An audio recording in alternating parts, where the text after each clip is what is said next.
ધોરણ 9 ગણિત વર્ષ 18-19 પ્રકરણ 4 દ્વિચલ સુરેખ સમીકરણો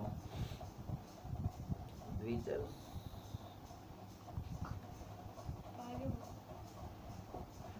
સુરેખ સમીકરણ એમાં સમીકરણનો આલેખ આપણો જે ટોપિક છે એ આલેખ એટલે આપણે આમાં શું શીખ્યા તો પહેલા તો એકચલ સમીકરણને દ્વિચલ સુરેખ સમીકરણમાં ફેરવતા શીખ્યા દ્વિચલ સુરેખ સમીકરણ આપેલું હોય તો એને પ્રમાણિત સ્વરૂપમાં કરતા શીખ્યા એનો ઉકેલ કરતા શીખ્યા હવે એનો આલેખ કરવાનો છે બરાબર બહુપદીની અંદર આપણે બહુપદીનો ઉકેલ મેળવી x અને y ની કિંમતો મેળવી અને એને આલેખ પત્ર પર દોરવાનું આપણે ઓલરેડી શીખી ગયા છે યામ ભૂમિતિની અંદર એવું આલેખ પત્ર પર બિંદુને દર્શાવવાનું આપણે શીખી ગયા છે સંખ્યા પદ્ધતિમાં ધોરણ 8 માં આપણે શીખી ગયા છે કે બિંદુને દર્શાવાય તો અહીંયા આલેખ ઉપર દર્શાવવું એટલે કોઈ અઘરો ટોપિક છે નહીં બરાબર સીધો ઉભો રહે અને આંખથી જો દેખાય છે બરાબર કે તારે જવાનું છે ડોક્ટર પંડ્યા ત્યાં હા ચલો તો નંબર 1 અત્યાર સુધી તમે દ્વિચલ સુરેખ સમીકરણના ઉકેલ બીજગણિતની રીતે મેળવ્યા ઉકેલ કઈ રીતે મેળવ્યા ભાઈ બીજગણિતની રીતે મેળવ્યા હવે આપણે શું કરવાનું છે તો કે હવે આપણે તેનું ભૌમિતિક નિરૂપણ જોઈએ હવે નિરૂપણ કરવું એટલે એને ભૌમિતિક રીતે દર્શાવવાનું નિરૂપણ કરવું એટલે દર્શાવવાનું ભૂમિતિની રીતે દર્શાવવાનું આપણે હવે શીખવાનું છે બરાબર તો આ ચેપ્ટરમાં એટલે હવે પછીના ટોપિકમાં આપણે આ શીખવાનું છે આ આપણે શીખી ગયા છે હવે કે તમે જાણો છો કે આવા પ્રત્યેક સમીકરણના અનંત ઉકેલ હોય છે એવું આપણે જાણીએ છીએ કે દ્વિચલ સુરેખ સમીકરણ હોય તો એના અનંત ઉકેલ હોય આવું આપણને ખબર છે કારણ કે x ની ગમે તે કિંમત માટે તમે y ની કિંમત શોધી શકો એટલે અનંત ઉકેલ છે નંબર 3 આપણે તેમને યામ સમતલમાં કેવી રીતે દર્શાવી શકીએ આલેખ દોરવો હોય તો આલેખ દોરવા માટે યામ સમતલ જોઈએ અને યામ સમતલને આપણે શું કહેતા હતા કાર્ટેશિયન યામ સમતલ આ કાર્ટેશિયન યામ સમતલ કોણે શોધ્યું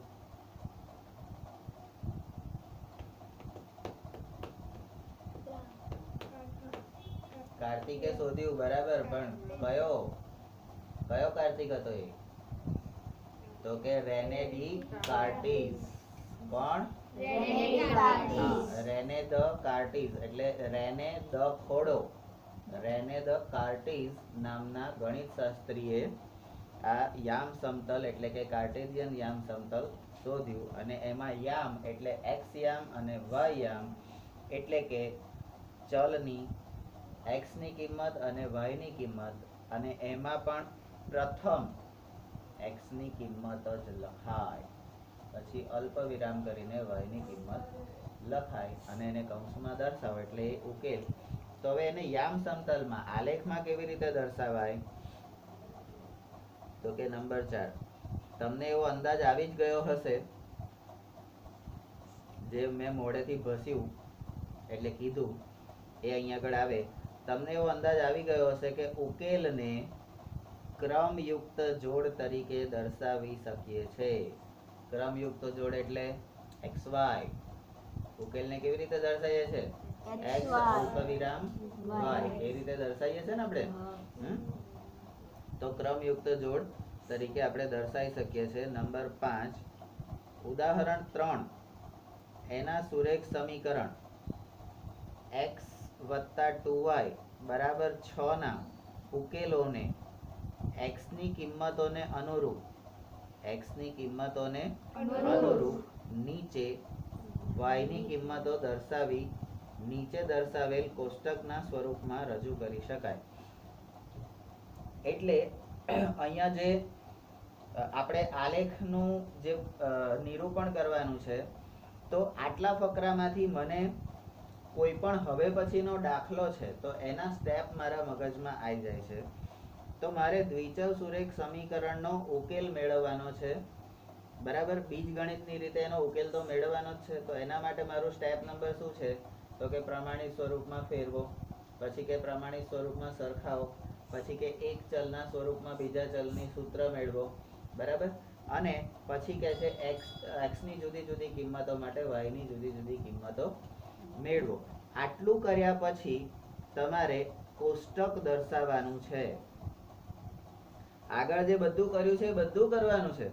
એની અંદર આ ઉમેરવાનું છે કે તમારી જે x અને y ની જે કિંમતો આવી એને જે તમે કૌંસમાં ઉકેલ ગણના સ્વરૂપમાં દર્શાવતા હતા, એ દર્શાવ્યા પછી પણ તમારે એને આ કોષ્ટક સ્વરૂપે દર્શાવવાનું છે.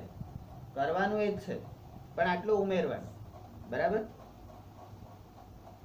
તો આ કોષ્ટક સ્વરૂપે તમે દર્શાવ્યું. હવે અહીંયા આગળ તમે જોઈ શકો કે ઉદાહરણ 3 જે છે, તો ઉદાહરણ 3 ના ઉકેલો એટલે 2 2 0 3 6 0 અને 4 1 એને તમે કોષ્ટકના સ્વરૂપે આ રીતે દર્શાવી દીધું કે x ની 0 એ y ની 3 2 2 4 1 6 0, બરાબર. હવે એને શું કરવાનું આ કર્યા પછી, તો કે નંબર 7 અગાઉના પ્રકરણમાં, અગાઉનું પ્રકરણ એટલે કયું તમારું પ્રકરણ હતું? યામ ભૂમિતિ, બરાબર. તો અગાઉના પ્રકરણમાં તમને બિંદુઓનું આલેખ પત્ર પર કેવી રીતે નિરૂપણ કરી શકાય તે શીખ્યા છો. આપણને આ x અને y ના જે ઉકેલ ગણ મળ્યા એને આપણે યામ કહેતા હતા. અને યામ એટલે શું, તો કે બિંદુ. યામ એટલે શું? બિંદુ. આપણે x અને y બે યામ ભેગા થાય તો એક બિંદુ બનતું હતું ને. આને લંબ આ, આને લંબ આ, બે ભેગા થાય ત્યાં આગળ એક બિંદુ મળતું હતું ને. x અને y બે ભેગા થાય તો એક બિંદુ મળે ને. તો એને આલેખ પત્ર પર કેવી રીતે દર્શાવવાનું એ આપણે શીખી ગયા કે ભાઈ આનો આ બાજુથી આમ અને આમથી આમ જે બિંદુ મળે એ તમારું યામ વાળું એ થયું, બરાબર. ચલો નંબર 8. હવે કે છે ચાલો આપણે બિંદુઓને એટલે બિંદુઓ 0 3 2 2 4 1 અને 6 નું આલેખ પત્ર પર નિરૂપણ કરીએ. તો અહીંયા આલેખ પત્ર પર આપણે એનું નિરૂપણ કરીએ છીએ. તો પહેલું છે 0 3 એટલે x ની કિંમત જ્યારે 0 હોય ત્યારે y ની કિંમત 3 હોય તો એવું બિંદુ તમને ક્યાં મળે, તો y અક્ષ ઉપર. આવું આપણે યામ ભૂમિતિમાં શીખી ગયા છે. અને એના પહેલા ક્યાં શીખ્યા હતા, તો કે બહુપદીમાં શીખી ગયા છે, બરાબર. એના પહેલા ક્યાં શીખ્યા હતા, તો કે ખબર નહીં. આગળના ધોરણનો આપણને થોડી ખબર હોય. તે 2 દિવસ પહેલા શું ખાધું તું તને યાદ છે? જો પછી તમે આગળના ધોરણનું પૂછો ગુરુજી ખબર પડતી હશે. અમે કે એટલા બધા ગોળા છે તો આટલું બધું યાદ રાખીએ. એ લોકો જે બુદ્ધિ વગરના હોય ને એ જ લોકો બધું યાદ રાખે. અમે કઈ થોડી રાખે, અમે તો બુદ્ધિશાળી માણસો. અમે તો સાડી ઓઢીને ફરીએ પણ યાદ ના રાખીએ. તો 3 0 નું આલે 0 3 નું દર્શાવ્યું આપણે બિંદુ. હવે કે છે 2 2 એટલે x ની કિંમત 2 અને y ની કિંમત 2. તો x અક્ષ અને y અક્ષ ઉપર લંબ દોરતા એ લંબ બે જ્યાં છેદે ત્યાં આગળ બિંદુ b 2 2 દર્શાવ્યું. ત્રીજું બિંદુ છે 4 1 એટલે x ની કિંમત 4 અને y ની કિંમત 1. તો એને આમ ડોટેડ લાઈન થી તમે એ કરી દો, બરાબર. તો અહીંયા 4 અને 6 0 તો x ની કિંમત 6 અને y ની કિંમત 0. તો એ બિંદુ x અક્ષ ઉપર આવે. આવું પણ આપણે ક્યાં શીખી ગયા હતા? હા, ક્યાં શીખ્યા હતા? યામ ભૂમિતિ. હવે આ બિંદુઓનું નિરૂપણ તો થઈ ગયું. હવે શું કરવાનું, તો કે હવે આમાંના કોઈ પણ બે બધા જોડવા જરૂરી નથી, પણ કે કોઈ પણ બે બિંદુઓને જોડી અને રેખા બનાવો. કારણ કે રેખાને બનાવવા માટે બે બિંદુઓ જોઈએ. રેખાને બનાવવા માટે બે બિંદુઓ જોઈએ. એટલે કોઈ બી રેખાને આપણે બનાવી હોય, લલ્લુ બનાવી હોય કે ઉલ્લુ બનાવી હોય, રેખાને ઉલ્લુ બનાવાય ને. અહીં રેખાને ઉલ્લુ બનાવવાની વાત છે. અહીંયા રેખાની રચના કરવાની છે. બનાવવાની એટલે રચના કરવાની છે, દોરવાની છે. તો એના માટે બે બિંદુઓ એટલે આમાંથી કોઈ પણ બે બિંદુઓ ને જોડીને તમારે રેખા બનાવવાની છે. નંબર 10 તો કે ચાલો આપણે આ રેખાને AB કહીએ. હવે કોઈ રેખા દોરી અથવા તો તમે કોઈ સર્જન કર્યું, તમે કોઈ વસ્તુ બનાવી, તો એને તમે નામ તો આપો ને. આપો કે ના આપો? મેં બનાવ્યું છે, પણ આ શું છે? તો એને તમે કોઈ નામ આપશો કે ભાઈ આ નામ છે. તો એ નામ આપણે AB રેખા આપ્યું, અને AB ક્યાં લખ્યું છે? છેડા પર. બરાબર. નંબર 11. હવે તમે જોયું કે બીજા બે બિંદુઓ પણ રેખા AB પર જ આવેલા છે. અહીંયા જે 4 આપણે બિંદુઓ જોયા, એમાં બીજા બે બિંદુઓ જે છે એ પણ AB પર જ આવેલા છે. તો એનો શું મતલબ? તો કે હવે આ રેખા પરનું બીજું બિંદુ લો, જેમ કે 8 - 1, 8 અને -1, બરાબર. તો એનો ઉકેલ છે તો નંબર 13. હકીકતમાં હવે 8 અને -1, તો એ x અને y ની જે કિંમત હતી આપણા સમીકરણમાં મૂકી દો. x ની જગ્યાએ 8 અને y ની જગ્યાએ -1 એ અહીંયા મૂકી દો. અહીંયા એમણે મૂકી દીધા, બરાબર. કે x + 2y બરાબર 6 માં આ કિંમતો મૂકી દીધી, 8 - 1. તો જવાબ આવ્યો 6. તો ડાબી બાજુ ને જમણી બાજુ સરખી થાય છે, તો 8 - 1 પણ એનો એક ઉકેલ છે. બરાબર. તો અહીંયા B બિંદુ જે છે એ તમે સહેજ નજર મારશો તો 8 - 1 ઉપર જ છે. હા. હવે નંબર 14. હવે રેખા AB જે છે, આપણે જે બિંદુ દર્શાયા પછી જોડતા રેખા AB જે મળી, એ રેખા AB પરનું અન્ય કોઈ બિંદુ મેળવો અને ચકાસો. પહેલા બિંદુ મેળવો એટલે x ની કોઈ કિંમત માટે y ની કિંમત શોધી એક બિંદુ મેળવો અને ચકાસો. બરાબર. હવે આમાંથી તમે આ એક કરી શકો કે અહીંયાથી 3 અને અહીંયાથી 4, તો 3 અને 4 પણ એનું બિંદુ છે. તો અહીંયા 3 અને 4 મૂકી જુઓ છે. જો થાય તો ઠીક, ના થાય તો કઈ નહીં. બરાબર. પણ અહીંયા -3 છે અને 4 છે, તો થશે, કારણ કે વત્તા ઓછા થશે. બરાબર. જો 3 અને 4 હોય તો આ અહીંયા હોય, અહીંયા છે નહીં. ભાનુમતી તો અહીંયા આગળ ચોટ તો ભલે તુંય ચાલુ જ છું. તું બંધ છું, ચાલુ છું એટલે તો અહીંયા આવું છું. બંધ થઈ જાય તો હમણાં બરાબર લઈ જવું પડે ને લાકડા ભેગું. એટલે એક ઝાડ કાપીએ તો આનું થઈ જાય. આને આપણે હળગાવ હોય તો એક ઝાડમાં થઈ જાય. ખરેખર કે પછી ખાલી હોઠેકડા બાળો તોય થઈ જાય. ચાલો. હવે રેખા AB પરનું બીજું કોઈ બિંદુ મેળવો અને ચકાસો, અને એવું જુઓ કે તે તેના યામ એ સમીકરણનું સમાધાન કરે છે કે નહીં. બરાબર.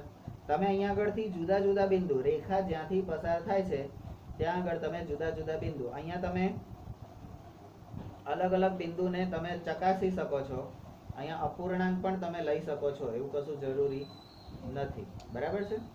તો એ તમે કરી શકો. નંબર 15. હવે રેખા B પર ન હોય, રેખા પર ન હોય એવું એક બિંદુ લો. તો કે છે 2, 0 એટલે x અક્ષ 2 અને 0 એટલે અહીં આગળનું આ બિંદુ. હવે એવું બિંદુ લઈને શું કરવાનું? તો કે શું તેના યામ એ સમીકરણનું સમાધાન કરે છે? હવે તમે અહીંયા તમારું જે સમીકરણ છે x + 2y બરાબર 6.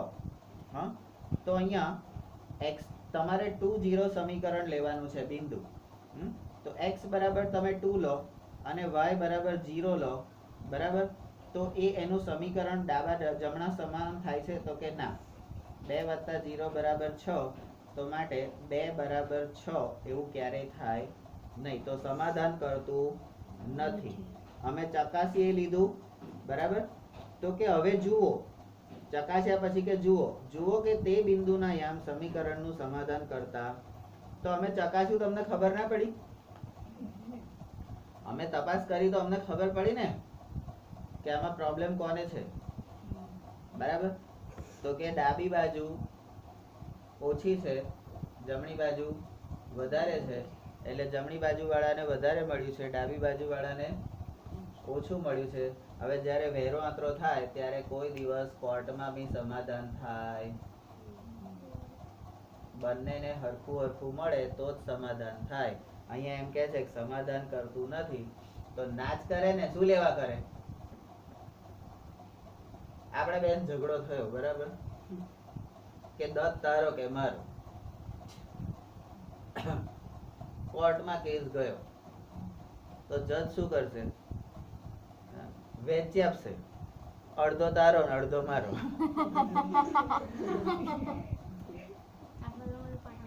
પણ એ જજ જો પેલા વાંદરા જેવો હોય તો થોડોક વધારે રાખે, જેટલો વધે ને એટલો કે આટલો મારો, તો દત્ત તને ના મળે, દત્ત મને ના મળે. બરાબર.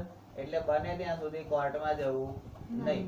આપણે બે જણ વેચી ના રાખીએ, આપણા બેયનો સમાધાન થઈ ગયું, આપણા બેયનો. બરાબર. વાત પૂરી ને? આ કાળા કપડા વાળા શું કરો વચ્ચે નાખવા? ચલો, પણ નાખવા પડે અમુક બાબતોમાં. શું કેવું છે?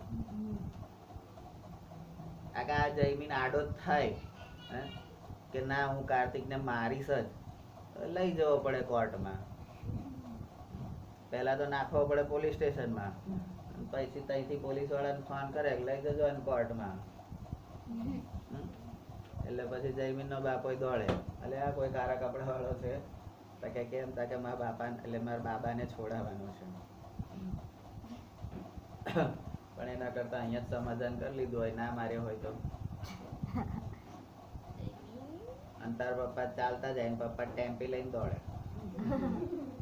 કઈ પહોંચી વળો તમે?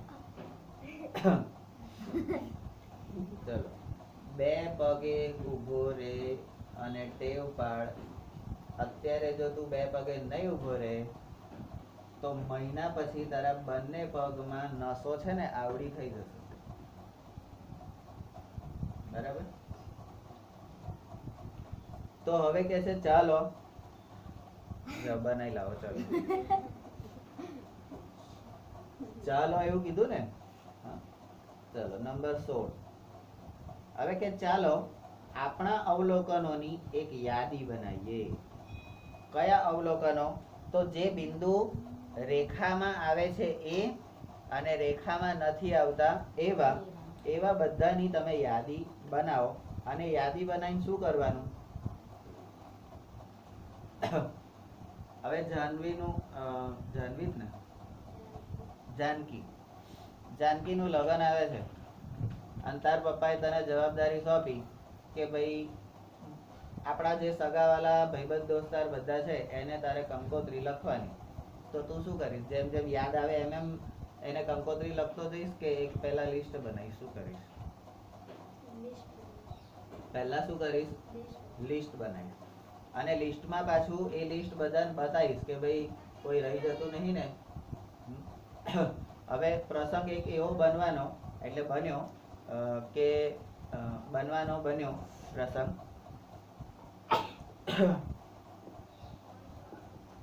કે દત્તના લગ્નમાં કાર્તિકને કંકોત્રી આલવાનું રહી ગઈ.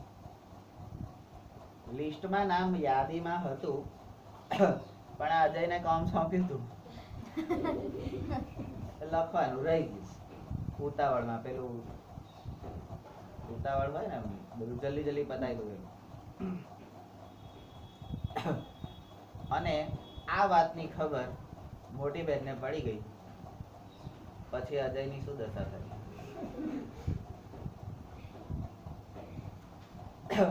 હવે આ જે પ્રસંગ બનવાનો છે એ બન્યો, ધેટ મીન્સ શું?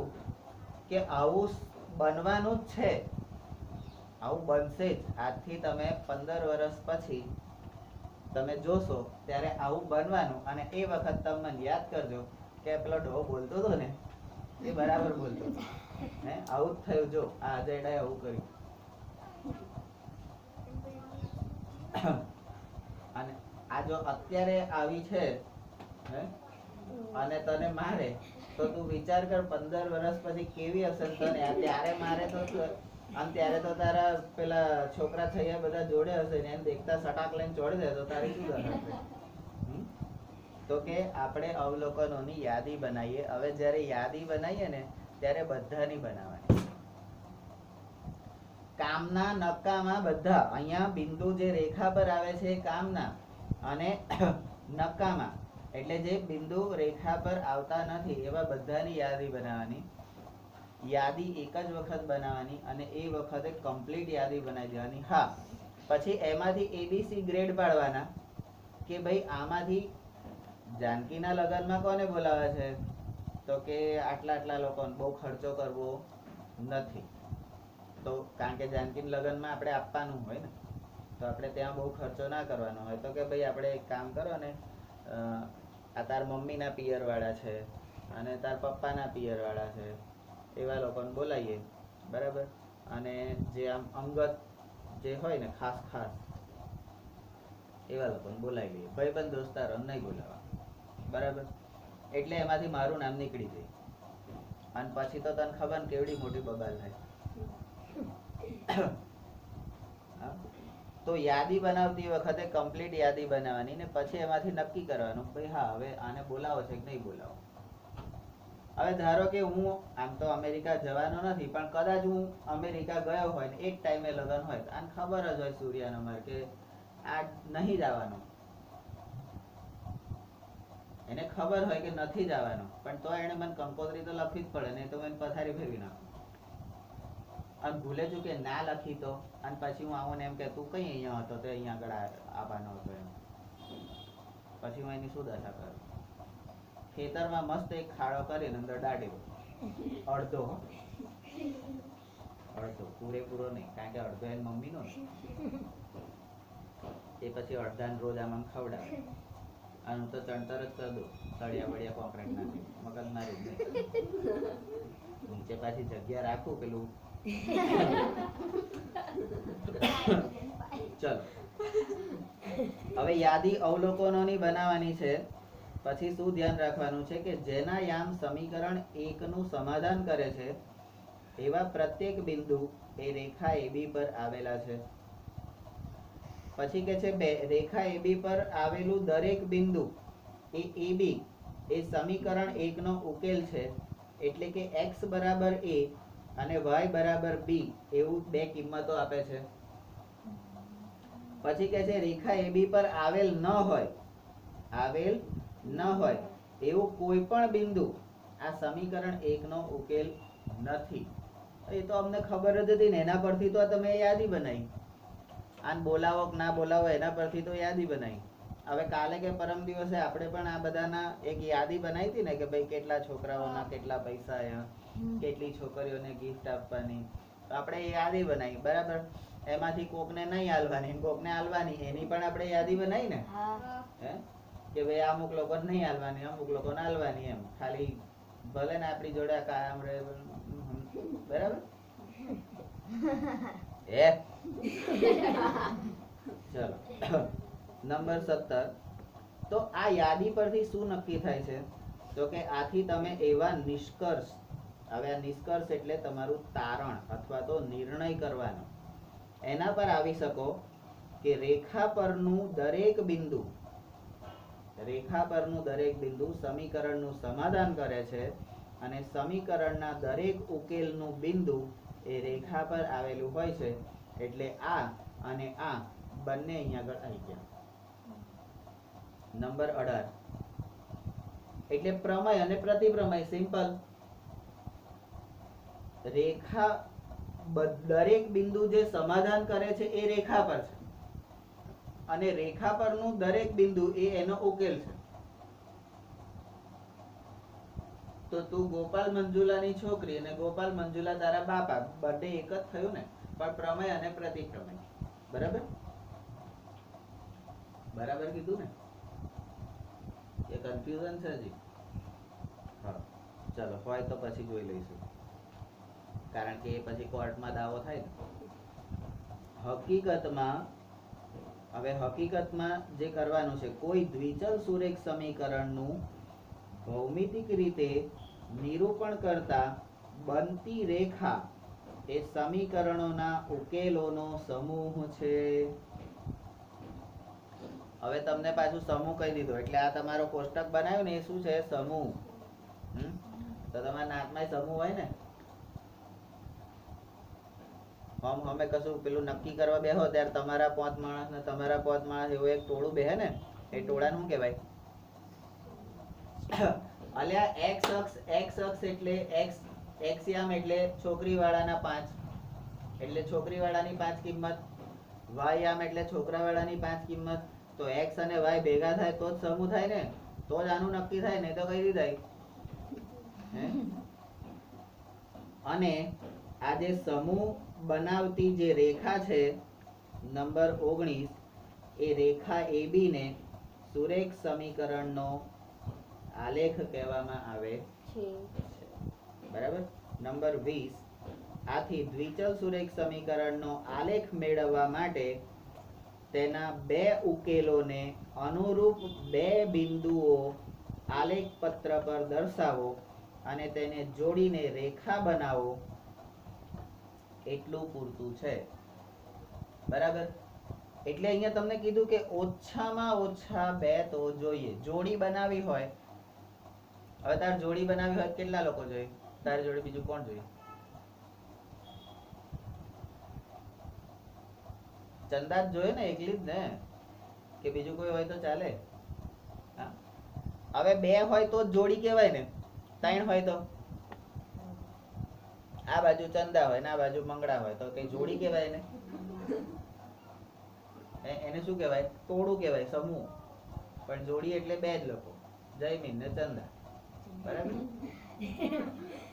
હવે આ ચંદા કોણ છે એવું ના પૂછતો કોઈ, પછી એને ખોટું લાગે છે, બીજું કઈ. ચલો નંબર 21, જો બે કરતા વધુ બિંદુઓનું નિરૂપણ કરવું સલાહભર્યું હોય, એવું સલાહભર્યું છે, એટલે 2 થી વધારે બિંદુઓનું જ તમારે નિરૂપણ કરવાનું. કેમ? તો કે મગજમાં તમે તાત્કાલિક આલેખની ચોકસાઈ ચકાસી શકો. એવું કેમ કરવાનું? તો તમારો આલેખ સાચો છે કે ખોટો એના પરથી ખબર પડી જાય. બરાબર. હવે કે નોંધ, એક ઘાત બહુપદીય સમીકરણ, એક ઘાત વાળું બહુપદીય સમીકરણ ax + by + c જે દ્વિચલ સુરેખ સમીકરણનું પ્રમાણિત સ્વરૂપ છે, એ સુરેખ સમીકરણ છે. હવે આ જે અગત્યતા છે, વિકલ્પ કે ખાલી જગ્યામાં એક ઘાત બહુપદીય સમીકરણ એ સુરેખ સમીકરણ છે કે નહીં, આવો તમને પ્રશ્ન પૂછી શકે. બરાબર. કારણ કે બહુપદીને સુરેખ સમીકરણ જોડે જોઈન્ટ કર્યું. બરાબર. એટલે આપણું એક ચેપ્ટર બીજા ચેપ્ટરની જોડે જોઈન્ટ છે એવું આપણને ખબર પડી જાય. અને તેનું ભૌમિતિક નિરૂપણ જે છે, એટલે એનો આલેખ, ભૌમિતિક નિરૂપણ એટલે શું?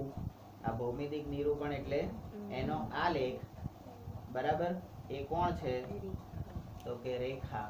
અને આપણને બધાને ખબર છે કે આ રેખા કોણ છે? કોણ છે રેખા? આપણે ત્યાં રેખા કોણ છે? કોને આપણે રેખા કહેતા હતા? બોલને મોટેથી. દ્રષ્ટિ દીદી. કોણ? દ્રષ્ટિ દીદી. બિંદુ કોણ છે? શ્રુતિ દીદી. અને લંબ કોણ છે? યુક્તિ દીદી. બરાબર. આપણે અહીંયા આવી રીતે ગણિત ભણીએ છે. શું? આવું ચંદન કહે છે તો આવતી સાલે એડમિશન લઈ લે. વપરાય જ નહીં.